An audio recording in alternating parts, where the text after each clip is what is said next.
saam met die huis van die Here is. Laasweek het ek uitgesien om almal te sien en party my verras met hulle afwesigheid. So ek is baie bly om mense te sien wat ek 7 weke, 8 weke langs gesien het. Dit is lekker, broers en susters, om saam te wees. Is jy reg om na die Here? Is jy gereed om die hand oop te maak sodat die Here kan doen wat hy wil vir ons? Moenie dat ons wil. Kom. Wat is die Here Afrikaans? Kom in en kom tot sien. Kom ons gee oor, sal u oorgee. Ja, en die is die huis, is die gemeente. As u nou wil sit en aanbid, dan sit u en aanbid. As u wil staan en aanbid, dan doen u dit. Dan kom ons aanbid. Is dit reg so? Sal almal saam met ons hier voor inspring as die Vader doen. Is dit reg so? Dit is wat ons gaan doen vanmôre. En ons gaan dit doen. Kom ons sit en so. Gees en welkom vir die Heilige Gees. Here, ons gebed vanmôre is, kom oor Skepende Gees, lewendmakende Gees, kom in al u volheid, kom in al u krag, in die naam van Jesus. Here, u is altyd ons gas. Here, ons bid u woonplek sal kom inneem, onder die lofsang. Here, dankie dat omstandighede, spanning, siekte, hartseer en al hierdie goed ons nie kan keer om te sing nie. As ons nie kan sing fisies nie, kan ons in ons gemoed sing. Maar Here, ons kan sing, want u is 'n wonderlike God op wie ons kan reken en uit van u liefde dra ons. Here, as ons aan die tafel kyk, dan weet ons, dit is volbring. U het alles afgehandel en ons kan met vrymoedigheid instap in die teenwoordigheid van die Here, want alles is u genade, u offer wat dit vir ons moontlik maak. Kom seën ons saam met die Here, is my gebed in die naam van Jesus en ons dank en loof. Dankie. Amen. Staan saam met my. Begin ons met hierdie lied. 'n Lied wat sê, in al die onsekerhede van hierdie lewe, kan ons seker wees van een ding. Blessed assurance, Jesus is mine. Blessed assurance.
Myself.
alles verander, maar Jesus nooit. En daarom verheer ons die naam. Dankie daarvoor in Jesus naam. It gives strength to me.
ons versterk is.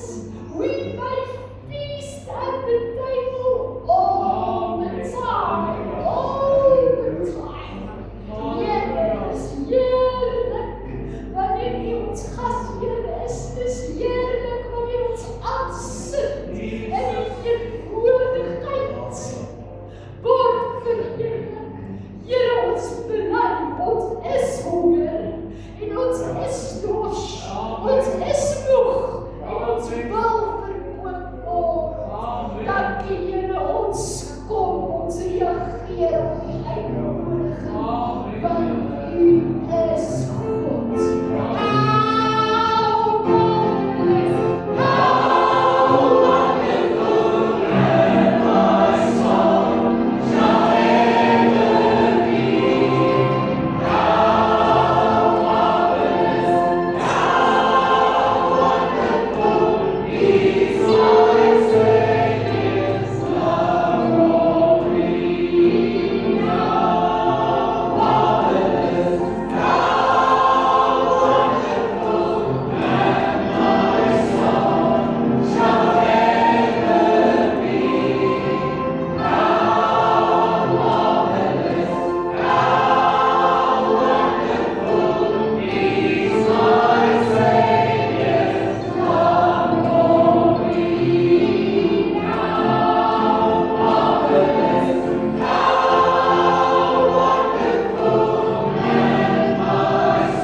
Ons ander laste kan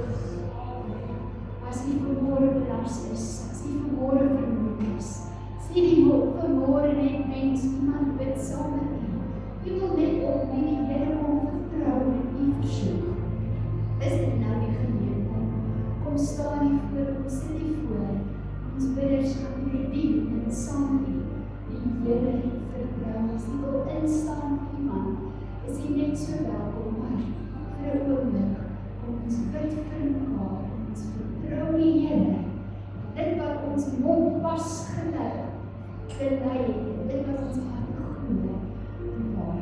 Yes, dankie Here, dankie Here.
Kosbaar, hoe die Heilige Gees saamwerk en dit in 'n rigting stuur sonder dat die dienaars vooraf met mekaar oor dit gesels. My skriflesing wat ek met die tafel beplan het om te gebruik vanmôre is 'n gebed wat Annelie gebid het in die open. Die sal miskien die woorde herken wanneer ons dit lees. Hebreërs 10 hoofstuk van vers 9 en 10. Terwyl ons dan broeders, ons verander die woord broeders na geliefdes. Terwyl ons dan geliefdes vrymoedigheid het om in die heiligdom in te gaan deur die bloed van Jesus op die nuwe en lewende weg wat ons ingewy het deur die voorhang sal heen. Dit is sy vlees en ons 'n groot priester oor die huis van God nie. Laat ons toetree met 'n waaragtige hart in volle geloofsversekering, die harte deur besprenkeling gereinig van 'n slegte gewete en die liggaam gewas met bloed. Terwyl ons dan die vrymoedigheid het, laat ons toetree. Ons het die vrymoedigheid in die tafel wat vanmôre vir ons voorberei is. Tafel waarin ons kon gedenk wat Christus kon doen het, sodat ek en u vandag met vrymoedigheid in kan gaan in die allerheiligdom van die Here.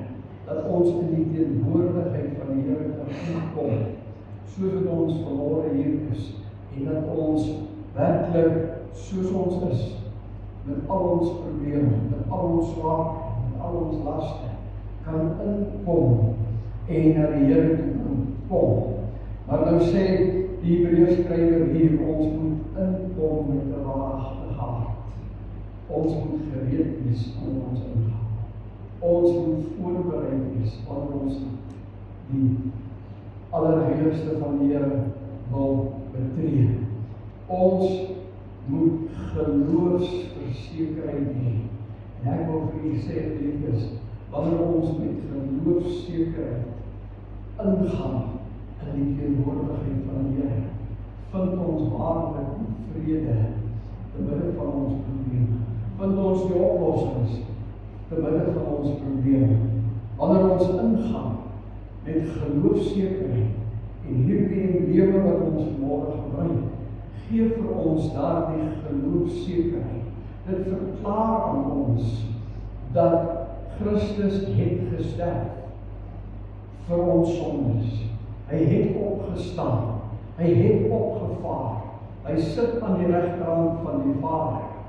En hy is gereed daar. Hy tree in vir ons en hy is gereed om ons te ontvang. Kom ons neem vanmôre net weer eens van hierdie lewe en ons betree die allerheiligste van die Here. Want in daardie nag het hy brood geneem en het gebreek en het gesê, dit is my liggaam wat vir julle gebreek word.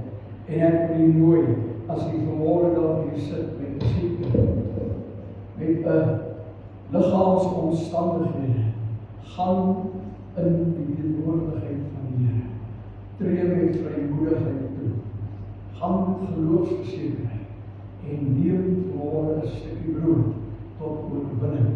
Na die brood het ek beker geneem, gesê dis die bloed van die Nuwe Testament. Daardie bloed wat gestort is vir ons op Golgotha's hemel. Daardie bloed wat hy gesê het ons moet neem.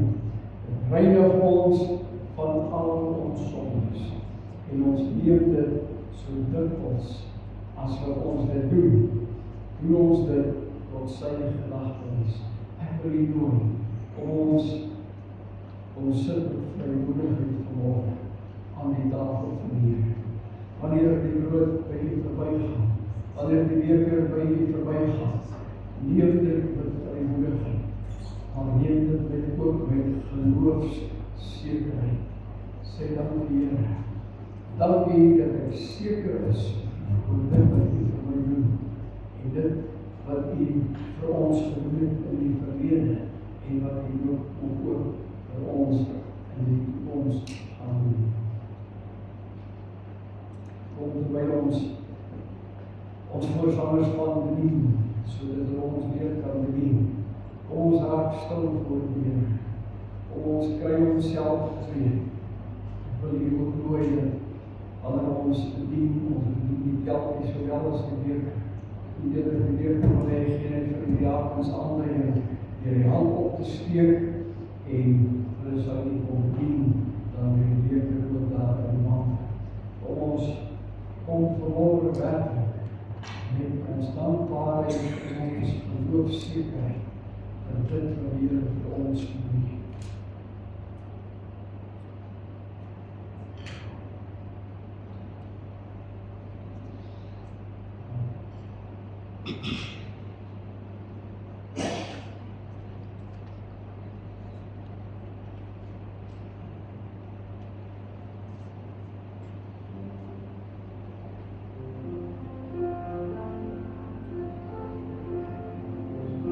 There's nothing as precious as you, Lord.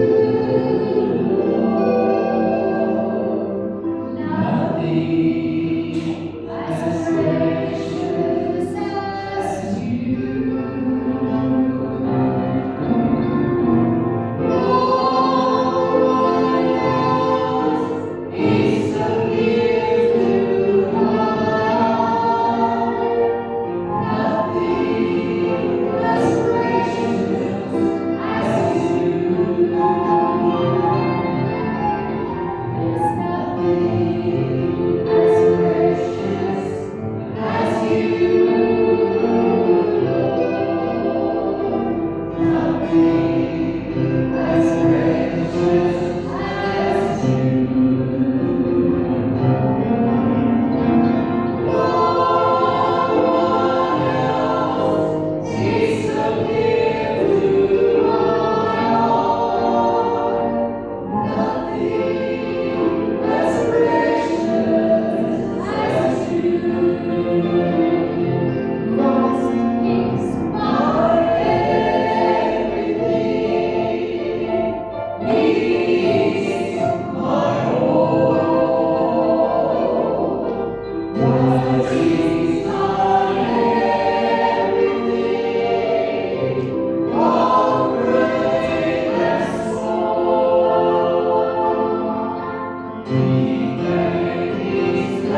dan het ons nie ander woorde as om te sê, amazing grace, how sweet the sound, and saved a wretch like me. En dan kan ons nie anders as om aan te hê, te sê, oh, how I love Jesus.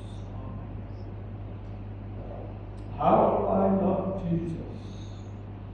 Dankie Here dat U ons eerste lief gehad. So groot liefde dat U bloed vir ons kom stort het. En ons vanmôre hier kan sit met 'n geloofssekerheid in U teenwoordigheid, wetende dat U met ons lief met 'n groot goddelike liefde. En ons wil ons dankbaarheid met aan U toebring hierdie dag. Amen. Amen. Hier en dan die musiekspan wijze waar we ons weer geleid worden. Hoe werkelijk de woordigheid van de Heilige Geest hier in ons thuis wordt. En hier die atmosfeer waarin we net weer met ons zelfs over die memorisering van de Bijbel. Goeiemôre broers en susters. Ons gaan 'n Bybeldag hou in hierdie gemeente.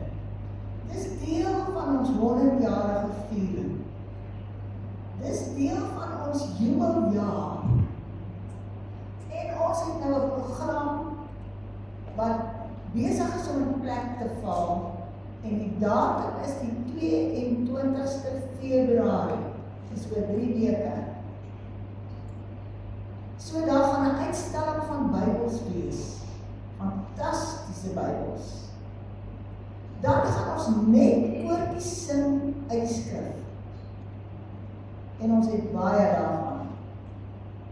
Almal wat 'n Bybel wil skenk, wat hy nou nie meer gebruik nie, en wat hy kom gee, daar gaan 'n Bybelskenking geleentheid wees.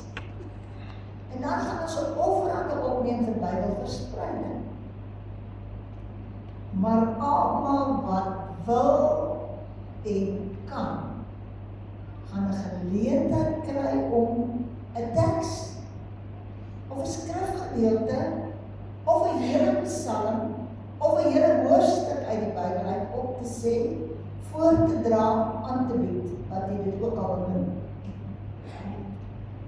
En ons het die forums uitgedeel vanoggend. So almal wat wil deelneem, moet vir ons sê, gaan jy 'n teks, gaan jy 'n skrifgedeelte, gaan jy 'n hoofstuk, wat beplan jy, wat het jy voorberei, wat is jy besig om te oefen, wat is jy besig om in te bid, wat is jy besig om gereed te maak, om vir ons hierdie dag baie spesiaal te maak. En ons moet die forums terugkry, om 'n program saam te stel, sodat elkeen 'n beurt kan kry. En dan elkeen wat deelneem gaan 'n sertifikaat kry. Hierdie dag te herdenk. En daar gaan 'n boekrol wees. Dis nie sommer net so 'n boekrol nie. Dit gaan 'n boekrol wees, waar elkeen van die gemeente 'n kans kan kry om 'n skrif in te skryf. En dan daardie boekrol gaan daar teen die muur gaan ons dit nog uitstal eendag. So pastoor is besig om hierdie boekrol voor te berei.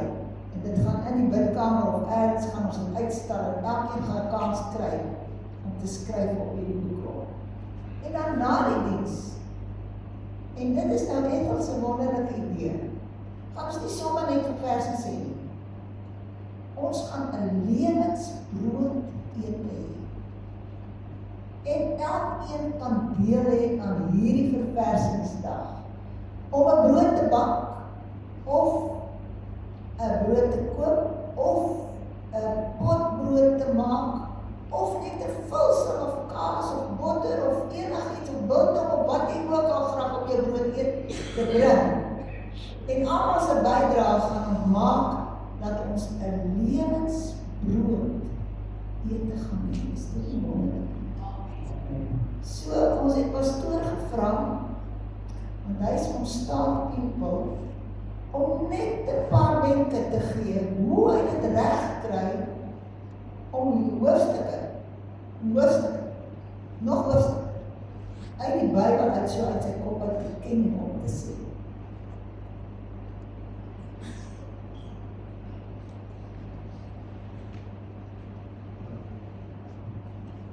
Een hele paar mense het, nadat ek laas keer Mattheus 5 noteer het, dan moet ek gekom en sê, hoe kry ek dit reg? Ek het so 'n paar wenkies wat ek vir u kan gee. Dis nie vreeslik wetenskaplik is, maar ek dit doen en dit help my, dit werk vir my.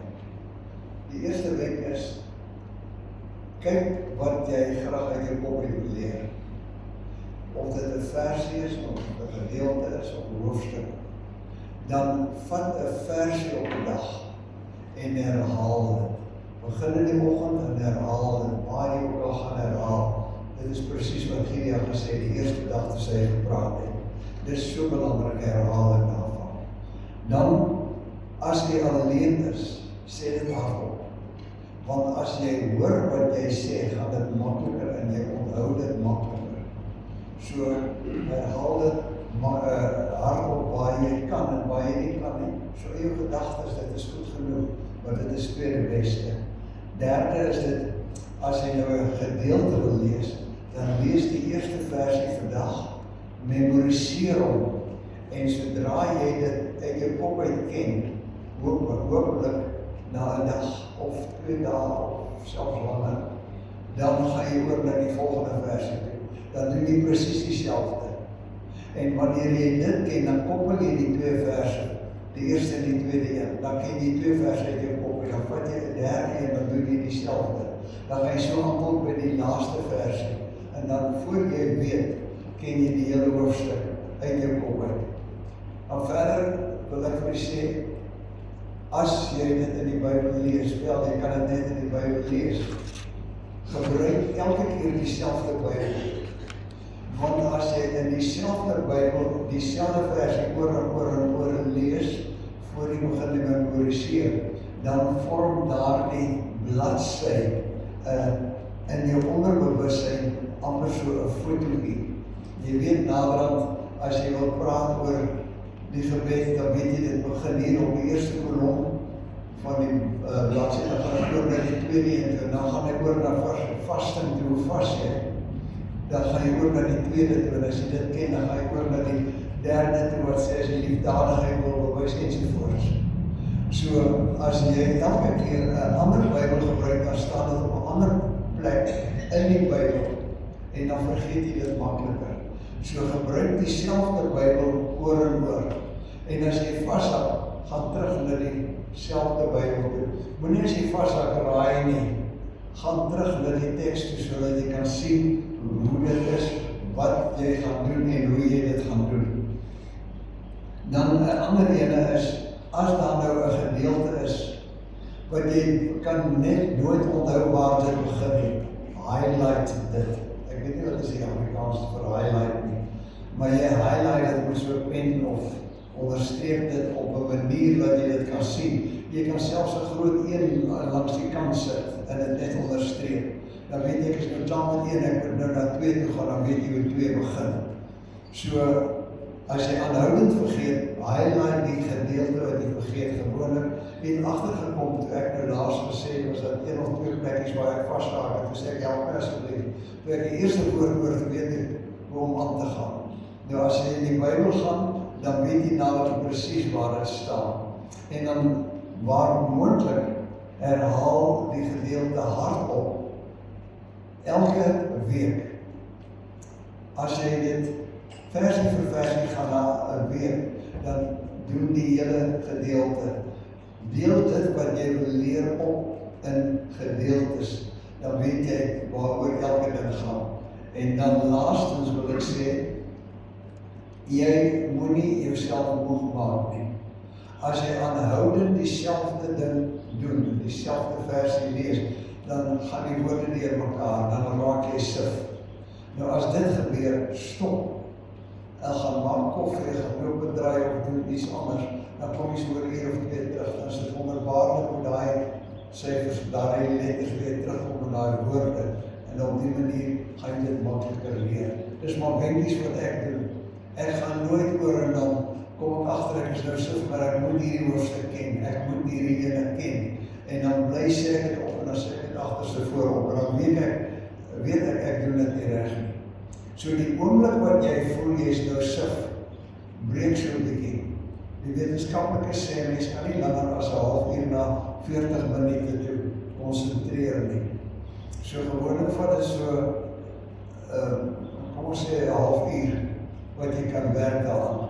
Dis wonderbaarlik, ek het nou Johannes 17, die gebed van die Here Jesus, lekker sukkel om my op te kry. Want ek wil hom nou leer, ek wil hom nou ken. Nou elke keer is iets anders, want dit is nie seker die moeilikste hoofstuk wat jy kan leer. Toe ek nou op hierdie selfde manier gegaan, en nou weet ek na hierdie vers waar hy eindig, waar die volgende een begin. En as nou eers die begin het, dan kan ek eers weer 'n versie aangaan. So doen dit op daardie manier, maar die belangrikste is, gebruik dieselfde Bybelwoord. Moenie as jy nou in die kar ry en jy hak vas, onthou net waar jy vasgehak het. Moenie op jou selfoon gaan kyk nie, want dan gaan jy weer mekaar maak, dan sien jy 'n tweede vers, 'n tweede prentjie wat in jou onderbewussyn kom. Werk dit tot jy by die huis is, of tot jy weer by jou Bybel kom, en dan kyk jy, en dan gaan jy agterkom, dit is nogal heel wat maklik om 'n grootste uitkom te kry. Ek word my werk lekker daaraan, en geniet dit. Dit is wonderlik as jy so 'n paar versies in 'n ry kan ken, dan begin jy jouself bemoedig daarmee. Mag die Here julle seën in hierdie voorbereiding. Baie dankie vir Dani. Ek wil net vir die noem van die boekrol, dit sal van Dinsdag af gereed wees, vir die wat na die selfgroep toe kom, berei die voor, om met 'n gedeelte wat jy wil inskryf, en dan wil die jong mense ook vra, vrydag aand by die opening van ons jeug vir hierdie jaar, om voorberei met 'n gedeelte ons gaan begin om die boekrol te skryf, en die Sina gemeente gaan hulle eie boekrol daar stel, absoluut net die woord wat ons gaan oorskryf. Eindelijk, ek raak opgewonden oor die dag nie raak nie, ek is eindelijk lang al opgewonden oor dit, en ek vertrou, ek weet sommer ons gaan 'n wonderlike dag hê, en 'n wonderlike tyd geniet. Ek wil net voordat ons na die woord van die Here toe gaan, ek kan so lang na Kolossense toe blaai, eers die tweede hoofstuk gaan ons lees, wil ek sy dogter Karen baie welkom sê saam met ons, lekker om julle te sien, vanmorgen saam met ons in die kerk, en sommer net lekker, ek ken allemaal van baie lang, as ek te sê, nog die jong skooldochter was, en gaan nie oor dit sê nie, maar het is lekker om haar vanmorgen hier te heen. Ek is nog steeds by Kolossense, dis nog een week aan weg, kom daar nie in my jaarvisie, wat ek met die so stuk deel, dit is rondom groei, geestelike groei, om ons gaan lees. Ek wil uit hierdie gedeelte met u praat oor kennis as die sleutel tot groei. Kom ek gaan net die eerste 3 verse vir u lees daar. Paulus skryf daar, want ek wil hê dat julle moet weet wat 'n groot stryd ek oor julle het en oor die wat in Laodicea is, en almal wat my aangesig in die vlees hier gesien het nie. Nou sommer net 'n bietjie agtergrond hier. Paulus se stryd was hier by die gemeentes rondom dwaalleerlinge wat in die gemeentes ontstaan het. En hy het 'n geweldige bekommernis en 'n stryd gehad oor hierdie dwaalleerlinge, en hy wil die gemeentes leer om weg te bly van dwaalleerlinge af. Dan gaan hy aan in die volgende vers, en hy sê dat hulle harte vertroos mag word, deurdat hulle saamgevoeg word in die liefde en tot alle rykdom van die volle versekering van insig, om die verborgenheid te leer ken van God en die Vader en van Christus, in wie al die skatte van wysheid en kennis verborge is. En hier is my kosbare gedeelte. Hy sê hy wil hulle aanmoedig, hy wil die gemeentes aanmoedig om so ver in te delf en diep in te delf in die woord van die Here, dat hulle die verborgenheid sal leer ken. Van God as Vader, van God as Seun, Jesus Christus, en ook van die Heilige Gees. En dan sê die derde vers, in wie al die skatte, in hierdie drie eenheid, is al die skatte van wysheid en kennis verborge. En dan wil ek 2 Petrus 3 vers 18 ook net sal lees, as julle dit net vinnig daar kan opsit, maar julle moet toeneem in die genade en kennis van ons Here en Saligmaker Jesus Christus, aan hom kom die heerlikheid toe, nou sowel as in die dag van die ewigheid. Amen. Geestelike volwassenheid word nie ontwikkel deur nooit kerk toe te gaan, lekker te kom aanbid, saam met ander nie, goeie preke te hoor nie. Paulus wil ons hier leer dat geestelike volwassenheid, met ander woorde, geestelike groei na ware volwassenheid in Christus, word aangeleer deur die toepassing van die woord van God in ons alledaagse lewe. En dit wat ons groei, dit wat ons in die woord van die Here ontdek, en dit waarom ons so diep in die woord gaan indelf in hierdie jaar, en ontdekkings daar gaan maak, en dit gaan uithaal. En as ons dit vat en ons begin dit toepas in ons lewens, in ons daaglikse lewe, wil ek sê, nie net op 'n Sondagoggend wanneer ons in die kerk by mekaar kom, of op 'n Dinsdag wanneer ons by die bidtuur saam is nie, maar in ons alledaagse lewe, dit laat 'n mens groei. Want dit is so, die woord, wanneer dit ontvang word en in jou hart gewortel word, het die krag om jou van binne na buite toe te verander.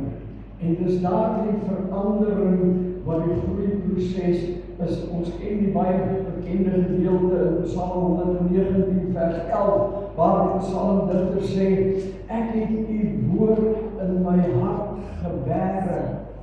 En dan wil ek net so 'n pauze vat daar, laat ons net so 'n bietjie oor dink. Ek het u woord in my hart gebere. Hoekom sê die psalmdigter het hy dit gedoen? Hy sê, dat ek teen u nie sal sondig nie. En nou stel die boodskap vertaling, dit vir my eintlik so mooi. Hy sê, u woord is diep in die brandkluis van my hart weggebere. 'n brandkluis is 'n plek waar jy iets kosbaars en waardevols in sit, om dit veilig te bære en dat dit veilig bewaar word. En hier kom hierdie kosbare skrywe uit die woord van die Here. En hy sê, ek het al die skatte van die woord wat in Christus en in God die Vader en in die Heilige Gees is geneem. En ek het dit in die brandkluis van my hart gaan bære, want dit is vir my kosbaar, dit is vir my besonders, ek wil dit wegbære. En dan gaan die boodskap vertaling aan en hy sê, dit keer dat ek dinge doen waarvan u niks hou nie. Dit vat ons op 'n pad, my broer en suster. Dit gee vir ons 'n riglyn om staande te bly teen die versoekinge van sonde wat na ons toe kom in hierdie lewe. Ek het hier neergeskryf, dit is eintlik 'n blokkade teen die verkeerde dinge wat in ons lewe wil inkom, wanneer ons die woord, die skatte van die woord vat en ons bære dit in die brandkluis van ons hart, dan bring ons 'n blokkade in teen die verkeerde dinge en die dwaalleringe in die lewe. Wanneer die inhoud van die Bybel dan voortdurend in ons denke is, want die brandkluis van my en jou hart is nie hierdie orgaan wat hier binne klop, dit is waar ons denke, ons emosies en ons wil lê, en as ons dit die brandvleis maak, waar ons die kosbaarhede van die woord van die Here bære, dan wil ek vir u vanmôre sê, my broer en suster, en ons oordink dit voortdurend, dan stel dit ons in staat om van binne na buite toe te verander en geestelik te groei. En dit is om God se waarheid so diep in jou in te neem, dat dit jou houding, jou woorde en jou dade beïnvloed. Selfs wanneer niemand kyk. Dis baie belangrik.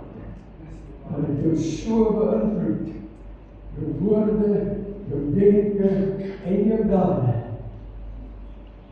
dat jy reg op te doen. Selfs wanneer jy tussen jou kinders, tussen die kinders van die Here is, en tussen die kerkmense, wat jou kan sien, en kan hoor, wat jy sê, en wat jy doen. Een ding, wat ek en jy deeglik moet besef, dat God se woord, is nie net 'n mooi taal, wat daar vir ons neergeskryf is nie. Die woord van God is aktief. Die woord van God werk.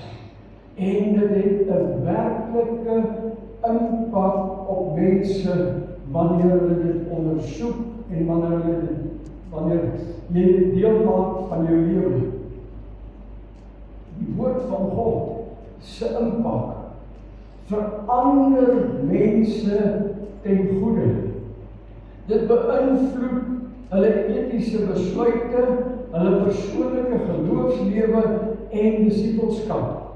Dit bring lewe en hoop in 'n stikkende en 'n hopelose wêreld, en ek het dit nie nodig in die wêreld waarin ons vandag leef nie. Iets wat aktief werk in ons, iets wat 'n aktiewe impak in my en jou lewe het, en wat 'n lewende hoop vir ons bring. Die woord van die Here het gesag. Dit het die krag om te oortuig, te herstel, te sny tot diep binne in 'n mens, daar waar niks anders kan raak nie, en dit wys vir jou troos aan, dit korrigeer jou en dit gee jou leiding, en die woord bring jou verandering, want dit kan jou denke, jou keuses en jou lewe verander. En ek wil vanmôre vir u sê dat inligting is nie dieselfde as wysheid. Wysheid is ook nie dieselfde as kennis nie. En ek het dit so kort probeer formuleer. Wysheid is inligting wat op 'n bepaalde terrein toegepas word, en dit vloei voort uit kennis. Wanneer ek en u kennis van die woord het, en ons kom in situasies waar ons moet optree, skielik en vinnig. En dan is dit die wysheid van die woord wat ons toepas in daardie situasie en in daardie oomblik, en wat ons weet hoe om reg op te tree. En dit kan net gebeur as ek en u die woord ken, as ons die woord bestudeer, as ons in die woord ingrawe en kyk wat sê die woord vir ons oor elke situasie in hierdie lewe en oor elke omstandighede, wanneer ons dit in die brandvleis van ons hart gebere het, dan kan ons dit gaan uithaal, en dit bring die wysheid wat ons dan toepas in die lewe, en dit kom vanuit die kennis wat ek en u hier opgedoen het. In 'n tweede plek wil ek vir u sê, die Bybel is lewendig. Dis nie sommer maar net woorde wat op dooie papier neergeskryf is nie. Hebreërs 4 vers 12 is seker een van die bekendste gedeeltes en verse hier omtrent, 'n gedeelte wat ons goed ken, en dit in Gideon het verlede Sondag gekwoteer hier, want die woord van God is lewend en kragtig en skerper, en ek wil sommer net eers hier stop, want as ek oor die res van dit moet gesels, dan gaan ek heeltemal afwyk van my punt waarop ek vanmôre met u wil gesels, maar die woord van God is lewend en kragtig. En die vraag wat ek vir myself gevra het, maar wat beteken beteken dit as ons sê die Bybel is lewendig? Ons kan sê, dit het 'n lewende, aktiewe invloed op die persoon wat dit lees en wat dit deel maak van sy lewe. Want God praat deur die woord met ons. Dit raak mense se harte. En ek wil vir julle sê, en ek wil julle aanmoedig vanmôre, ek is nie veroordelend in hierdie oggend nie, ek wil die skatte van die woord by u tuis bring, maar as u die woord lees, en dit raak nie jou hart nie, dan is dit nodig dat jy jou aanslag sal verander, en dit dalk op 'n ander manier, en in 'n ander gesindheid, en vir 'n ander rede lees, maar die woord moet jou hart raak wanneer jy dit lees. Die woord van God bly relevant in die dag waarin ek en u leef, al wil mense dit afskryf as 'n eeuoue boek wat lank terug geskryf is, wil ek vir u sê, dit spreek steeds die moderne vrae en probleme van hierdie lewe aan. Dit praat oor liefde, skuld, vergifnis, lyding en hoop wat reg en verkeerd is, en dit waarmee ek en jy worstel in hierdie dag, daardie probleme en die oplossing vir daardie probleme sal ons in die woord van die Here kry. Hy spreek dit aan, al is dit 2000 jaar langer terug geskryf, maar dit word aangespreek vandag. Die woord van die Here is nie net inligting nie. Dit is aktief. Dit konfronteer ons. Dit bemoedig ons. Dit lei en vorm ons. En dit leer ons nie net feite nie. Psalms is seker een van die mees egte menswees ervarings wat ek en jy kan lees in die woord van die Here. Want in die Psalms loop ons mense raak soos ons. Mense met omstandighede en swaar kry en vervolging, dalk baie erger as wat ek en jy al ooit beleef het. Ons loop hulle in die Psalms raak. Mense wat in ekstase is oor God se grootheid, en ook mense wat deur die lewe totaal ondersteboven geklap is en plat geloop is. Jy beleef hulle ervarings wanneer jy die Psalms lees. Jy beleef hulle geloof. Jy beleef hulle erkentlikheid teenoor God se grootheid, en dan selfs in die moeilikste omstandighede het hulle verklaar, u goedertierenheid is tot in ewigheid, en jy beleef dit saam met hulle. Jy ervaar saam met Dawid dat die Here jou deurgrond en dat hy jou ken, beter as wat jy jouself ken. Jy ervaar saam met Dawid, daar is nie 'n plek in hierdie wêreld en buitekant hierdie wêreld waar jy kan gaan om van die Here af weg te vlug nie, maar dit is beter vir jou om nader en nader en nader aan die Here te beweeg. Jy ervaar saam met Dawid dat hy ken jou soos jy jouself nie ken nie. Hy weet van jou alles, elke oomblik, en hy deurgrond jou, en jy kom en jy wil saam met hulle sing en tamboerijn speel en musiek maak en jou siel die opdrag gee en sê, loof die Here o my siel en alles wat binne in my is. Dis die belewenis wat ons het van die lewende geloof wanneer ons dit lees. En die evangelies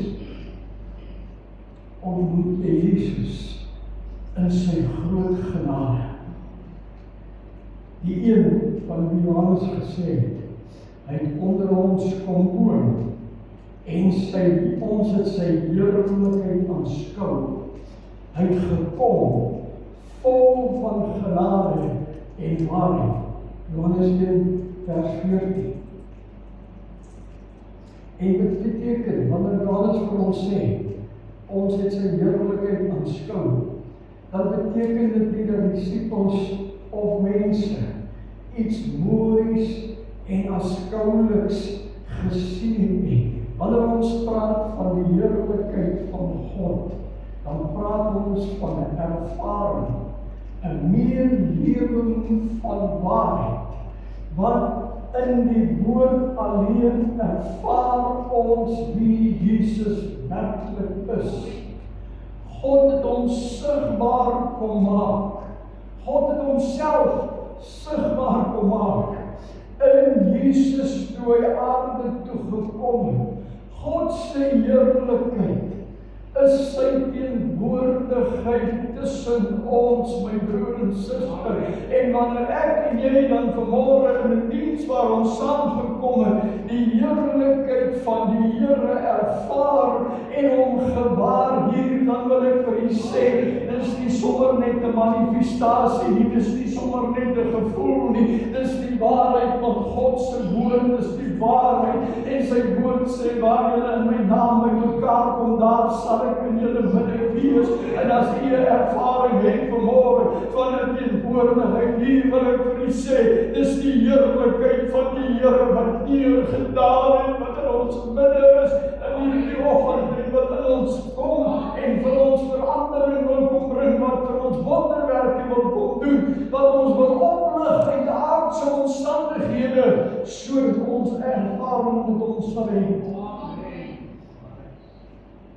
Sy heerlikheid is sy teenwoordigheid, sy krag en sy karakter, wat nou in menslike lewens gesien.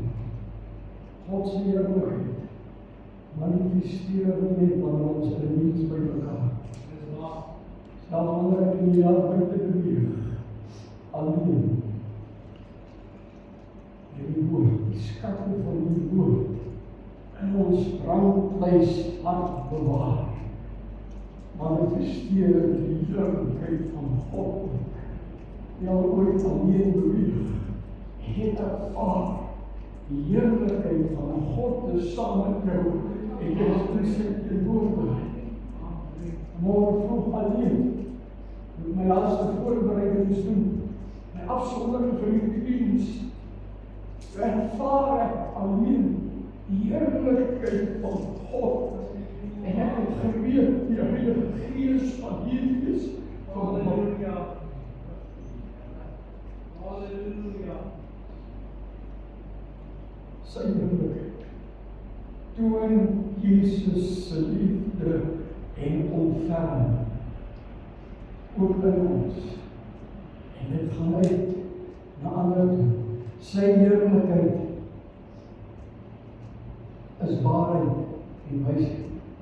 Sy heerlikheid toon sy heiligheid en sy gehoorsaamheid, en roep ons tot heiligheid en gehoorsaamheid. Sy heerlikheid toon sy wonderwerke, as ook sy nederigheid. En as ons in die evangelies gaan ingrawe, en ons maak dit wat ons daar lees, die skatte wat ons daar ontdek, deel van ons lewens, my broer en suster, dan wil ek vanmôre vir u sê, vir ons op 'n plek, waar ons saam met 'n vrou by 'n put sit, geestelik uitgemergeld, getap deur die lewe, moeg en uitgeput, en ons drink van die lewende water wat Jesus alleen kan gee.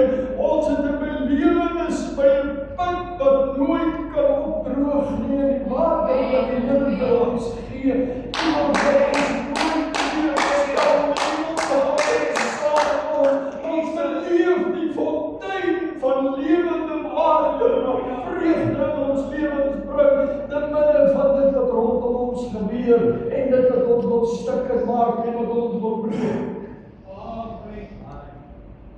Jy begin borrel. Jy beleef iets wat borrel, wat jy nie kan verklaar. Jy ontmoet die Heilige Gees, die een wat jou beste metgesel in hierdie lewe kan wees. Die een wat jou nooit teleurstel nie en jou lei in alle waarheid. Jy begin 'n verhouding met hom vir wie niks onmoontlik is nie, en jy besef, maar jy het 'n geloofsekerheid waarop jy kan staan teen enige aanslag in hierdie lewe. In die sentrum kom jy, en jy beleef dit by die apostel skryf, jy word deel van die kerk van Christus. Jy groei in geloof saam met elke sentbrief wat geskryf is. Jy deel dit wat jy ondervind met ander, omdat dit deel is van 'n groeiproses, van 'n mens in geloof groei. Jy leer wat dit is om diensbaar te wees, en jy word diensbaar te midde van enige iets anders in hierdie lewe.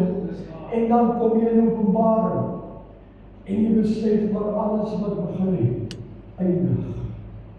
Maar dit eindig in daardie heerlikheid, waarvan Paulus in Romeine afskryf en sê, dis baie groter as die huidige lyding wat ons deurgaan.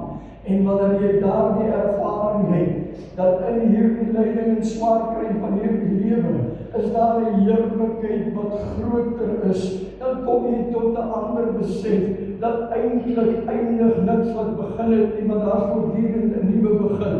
Na groter heerlikheid, na beter heerlikheid, na meer saam met die Here, na meer volheid soos ons groei in Christus, en daar's net nie 'n einde in God se voorsiening, wat hy vir my en jou gee, wanneer ons die skatte van die woord begin ontdek, en ons begin dit in ons lewens toepas, en ons begin dit deel maak van ons daaglikse lewens nie. Jy kyk vorentoe en besef, maar môre is 'n nuwe begin saam met Christus, oor is ek uit hierdie omstandighede, uit hierdie probleem uit, en is 'n nuwe begin saam met die Here, en uiteindelik kom daar die begin in Openbaring, waar ons vir ewig in heerlikheid saam met hom begin, verlos van hierdie aardse omstandighede. Dan roep jy jou Gees, I want to see the sea walker, the blind man healed, the leper cleansing man from Galilee, the soul Savior, the one who sets me free. Take my hand, dear friend, and follow me. En vanmorgen verlies jy, wanneer ons die skatte van die woord en die liewenheid van God ontdek, het ek en jy Christus ontdek. The soul Savior, one who set me free, en jy wil hand uitbring aan, sê, come, take my hand this way, follow me. Kom ons sluit af.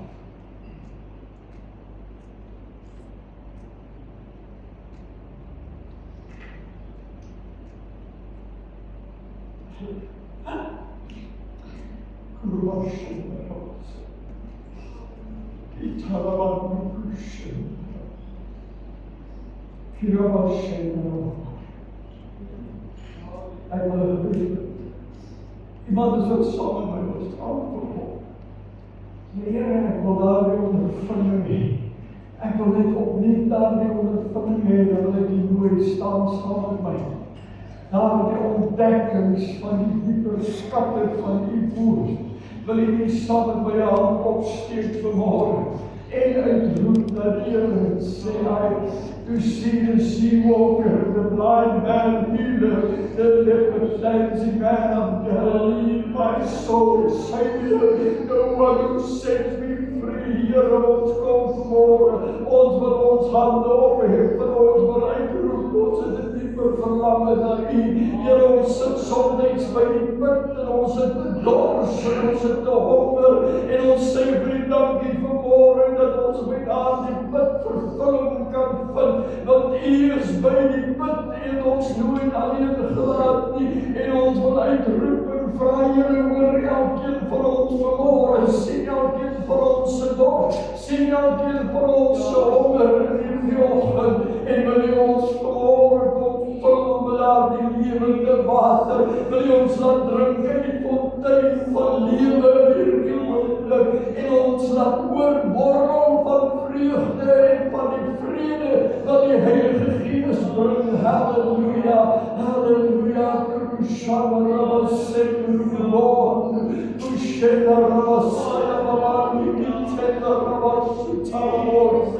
halleluja, ek wil jy mooi aanbid die Here daar waar hy staan, aanbid hom in die taal, aanbid hom in die eie taal, kom ons het dit hou op, en ons maak die Here groot vanmorgen, ek wil ervaar hoe die lewende water besig is om in te vloei in hierdie oggend en hierdie weer opnuut te laat borrel en te verhoog. Halleluja.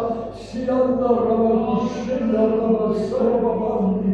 Dan ook musiekspan vra om na vore te kom gereed maak vir die slotpart ons bly en aanbid. Kom ons maak die naam van die Here groot, kom ons verheerlik hom, kom ons ervaar net in hierdie oomblikke hoe die lewende water besig is om tussen ons deur te vloei en ons te kom volmaak en ons te kom verhoog. Halleluja, halleluja, Rikushanda Rabbashinda Rubodi.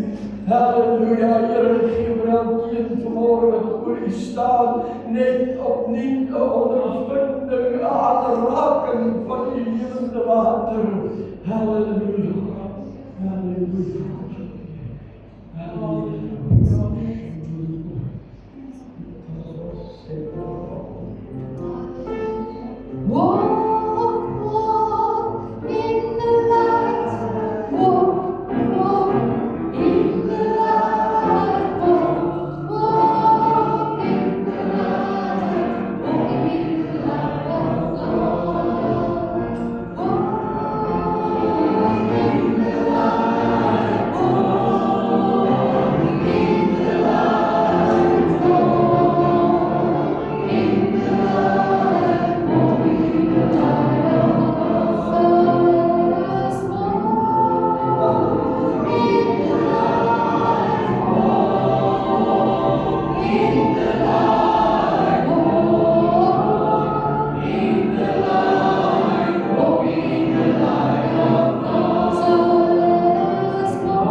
bydraes kom ons gee vir die werk van die Here.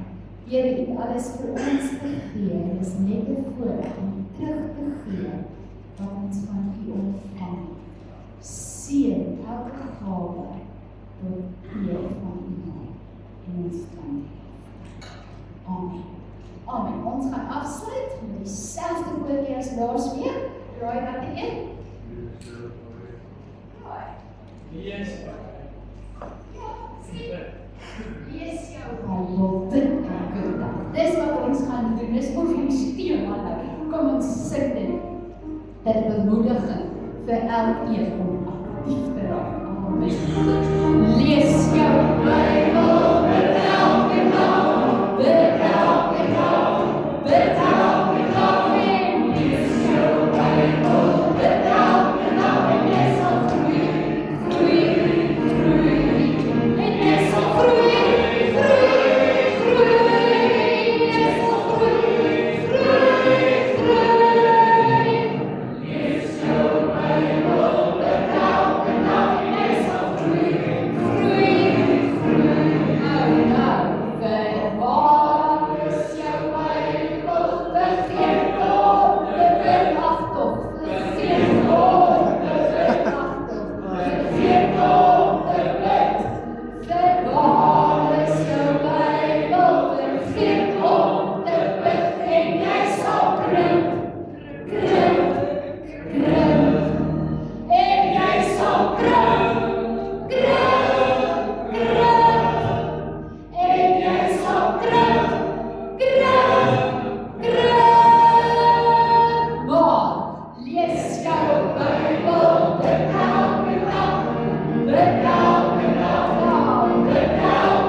Hier en daar aarzel ons weer interessante dinge gesels vir u daaroor en ons gaan vanaand gesels oor die eerste wonderwerk van Jesus oor water en wyn verander en ons gaan nie die redenasie aanhaal as dit al voor die oliese wyn nog nie. Ons gaan die dieper waardes van die wonderwerk gaan ons die ondersoek vanaand en maar kyk. So ek wil nooi as enigszins kan kom gerust gesien in die 100 uur en ons gaan net Bybel lees en die oor die wonderwerk gesels, jong mense onthou Sondag Vrydag aand ons afskop weer dus weer verlede jaar en kyk om die daar te sien en wonderlike tyd saam te hê en dat ek moet dieper gesê en so paar pompoene en die dag praat ek nie geskryf en ek pompoen dieper geskryf als daar van die nieuws wat de vraag aan hubbels was alleen, je voetbaar wat daar is, dan is deze voertuig een paar krijgers voor u van de daar. Dank u, seën vir u, ag ons sluit sommer af. Fantasties, ek gaan my belofte verbreek terwyl ons afsluit met gebed. Kom ons bid asseblief vir oom Eben Tannie Magda, wat regtig baie siek is, ernstig siek is, veral Tannie Magda. Ons dink aan Johnny se vrou Marie wat in die week sleg geval het en oggend sy sukkel om asem te haal, weet nie as dit nie oorlop nie. Maar kom ons vertrou die Here op haar. En maar net het gisteraand almal in die bid gehad wat geweet het, sy slegte ondervinding gehad het, sy sosiale aanval, niemand weet nie, maar die Here weet. Kom ons bid die Here vir haar en haar gesin op bystaan. Dankie. Goed, ons dink ook aan hom aansien wat hy nie weer pas aangeheer gekry het. Hy sê, alles is goed gegaan, maar hy word geïndiseer van die operatie. Kom ons steek aan en erken dat ons 'n wonderlike God is en dat ons hom vertrou. Here, dankie dat ons aan hierdie fisieke dinge nie kan opneem. Dankie Here vir elke naam wat ons voor U genoem het. En ons wil nou bid en vra Here dat U sal ingryp in U eie wyse. Dankie dat ons net na gisteraand se ondervinding vanmôre hier saam met ons kan wees. Ons bid vir Komansie, ons dra hom op aan U hierdie oggend. Ons dink aan Marie, Here, en ons dra haar op in hierdie oggend om even en dan Magda. Ag Meester, wil U net in hierdie dag uitreik na hulle almal toe en U aan hulle openbaar as die groot wonderbare God van wie ons vanmôre gehoor het. En ons gee U die lof en die dank daarvoor.